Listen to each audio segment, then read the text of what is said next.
we're going to be specifically talking about our newest program, the Public Health Entomology Certificate, as well as our BCE program. So just a quick overview, the goal of our presentation is just for those who don't necessarily understand what a certification is or different levels and types of certification, what we offer, and the potential benefits for those that work in the public health sector. So for those of you unfamiliar with ESA, we're the Entomological Society of America, founded in 1889 with members in over 75 countries. And the majority of research in pest control and to an extent in vector management comes from our members. A lot of it's published in our journals or is presented at one of our meetings. And the ESA Certification Corporation is the sister organization to ESA that offers credentialing in entomology, focusing in various specialties, which we'll get into.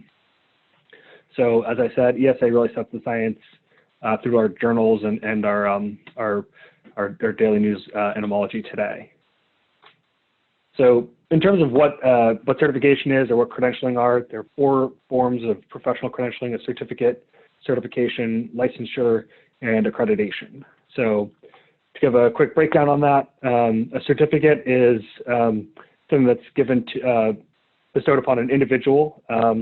It covers approval of documented knowledge, and there are no ongoing requirements. So you can see our public health entomology certificate. Certification, very similar to a certificate in that it documents your knowledge in a specific area, but it does have an ongoing requirement. So continuing education credits are a big part of the certification.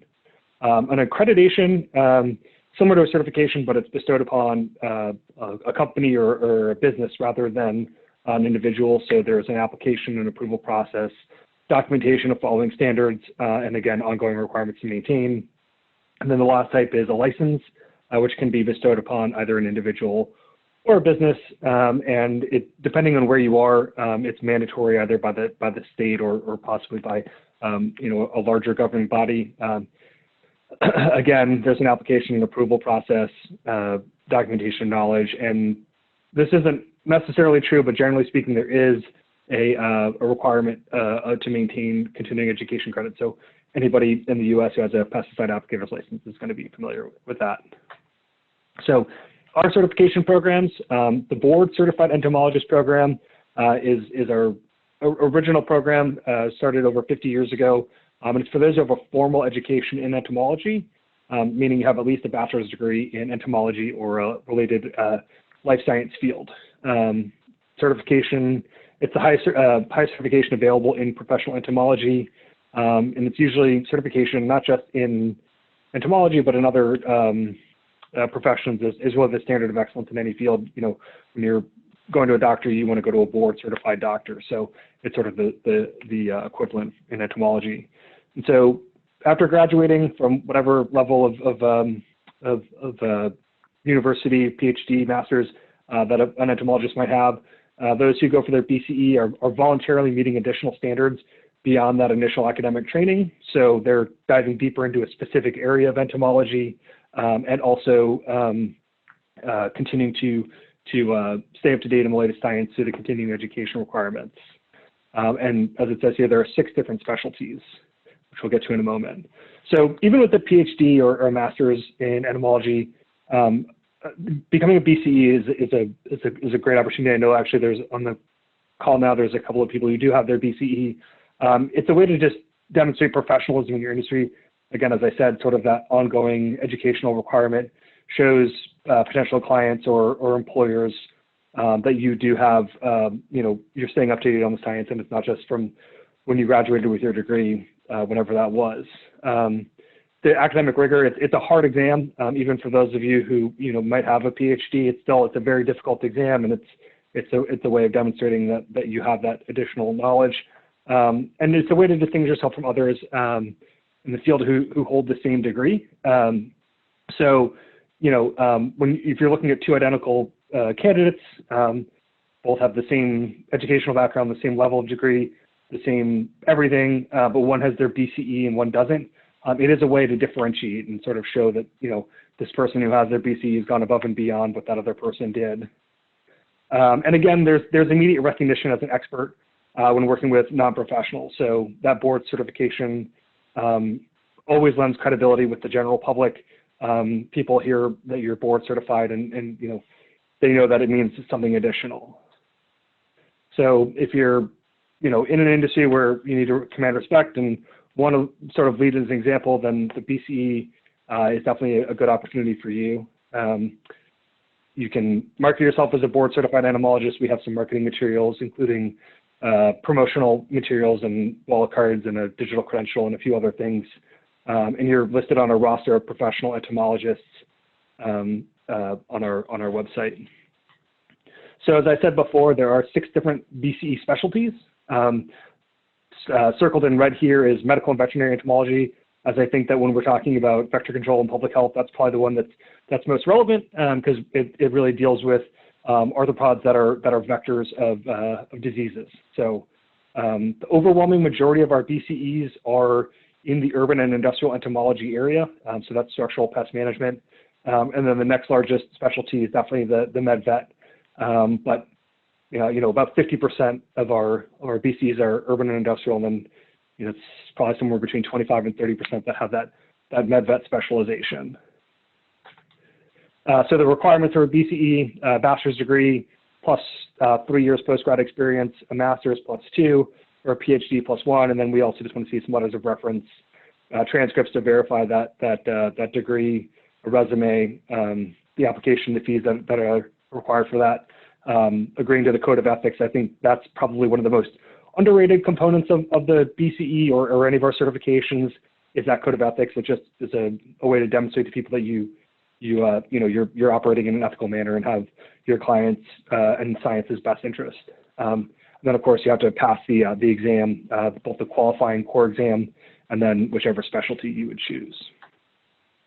So just to give you a little bit of additional history as we work towards talking about the PHE. So the ACE program was born out of the BCE program. In the late 1990s, they started to have conversations about this ACE program, Associate Certified Entomologist.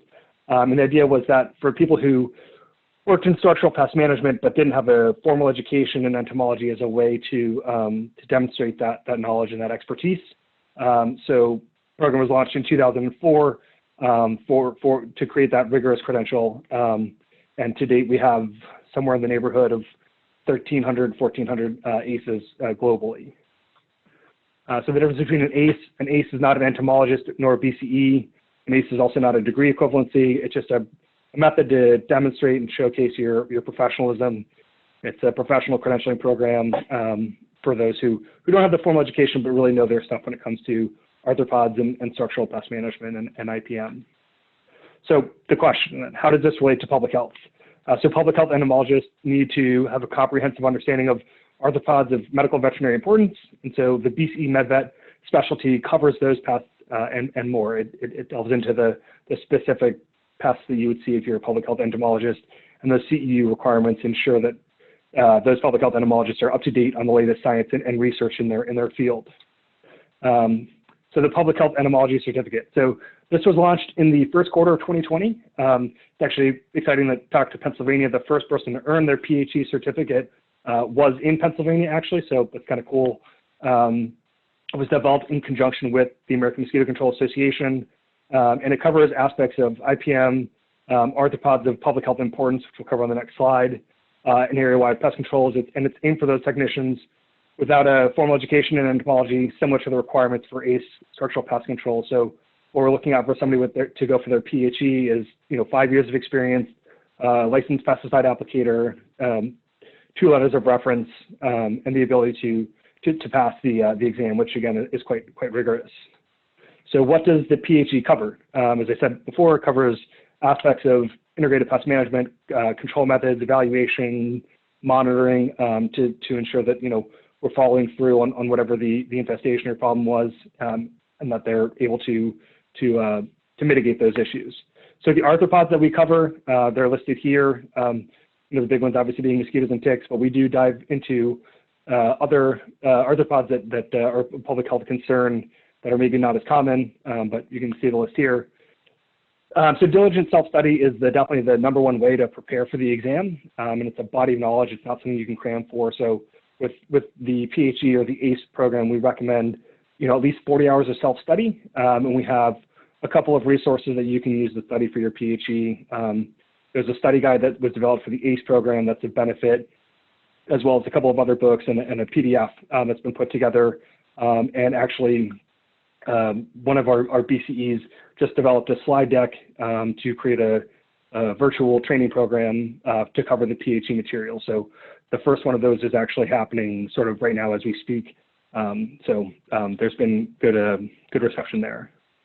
And that's it. I know I didn't use all of my time, but I'm happy to answer any questions that might have come up, or if you want to email me or give me a call with any questions you might have, I'm happy to take those there too.